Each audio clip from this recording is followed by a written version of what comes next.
আসসালামু আলাইকুম। আজকের রেসিপিটা আমার ছোট মেয়ে আপনাদের সঙ্গে শেয়ার করে নেবে। দিহান স্টার্ট। তারপর কি করতে হবে বলো?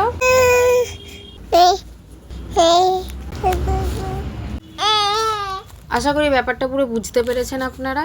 বাকিটুকু আমি ক্লিয়ার করে দিচ্ছি। প্রথমে আমি মাংসগুলোকে সিদ্ধ করে তার স্টকটাকে আলাদা করে রেখেছি আর মাংসটাকে আলাদা করে রেখেছি। কড়াইতে তেল গরম করে আলুগুলোকে লাল লাল করে ভেজে রেখেছি। সময় খুব অল্প থাকার কারণে আমি রান্নাটা আজকে প্রেসার কুকারে করেছিলাম। তেল গরম করে তার মধ্যে গোটা গরম মশলা দিয়ে দিয়েছিলাম আর পেঁয়াজগুলোকে দিয়ে লাল লাল করতে দিয়েছি। যতক্ষণ পেঁয়াজটা ভাজা হচ্ছে ততক্ষণ আমি এই পেস্টটা বানিয়ে নিয়েছিলাম।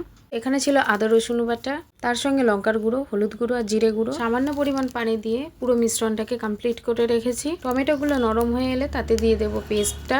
সবগুলোকে ততক্ষণই কষিয়ে নেব যতক্ষণ না এর থেকে তেল ছেড়ে আসে। আর যখনই মশলা থেকে তেল ছাড়তে শুরু করবে তখন দিয়ে দেবো আলু আর সিদ্ধ করে রাখা মাংস। মশলাটাকে কষানোর জন্য আমি এখানে মাংসের স্টকটা ব্যবহার করেছিলাম। আবারও মাংস আলুগুলোকে ভালো করে কষিয়ে নেব। মাংসটাকে আমি শুধুমাত্র নুন আর গোটা গরম মশলা দিয়ে সিদ্ধ করেছিলাম, এছাড়াও অন্য কোনো মশলা ব্যবহার করিনি। আমার ভিডিও আপনাদের কেমন লাগে অবশ্যই কমেন্টে জানাবেন, আর ভালো লেগে থাকলে আমার পেজটাকে ফলো করে নেবেন। এছাড়া আমার ইউটিউবেও চ্যানেল আছে লিয়ানা স্টোরি, পারলে সেটাতেও সাবস্ক্রাইব করে নেবেন। ভালো করে কষানো হয়ে গেলে পরিমাণ মতো জল দিয়ে এবার এটাকে ঢেকে রাখুন। মাংসটা যেহেতু আগে থেকে সিদ্ধ করা ছিল তাই সেই মতো আমি এখানে জল ব্যবহার করেছি।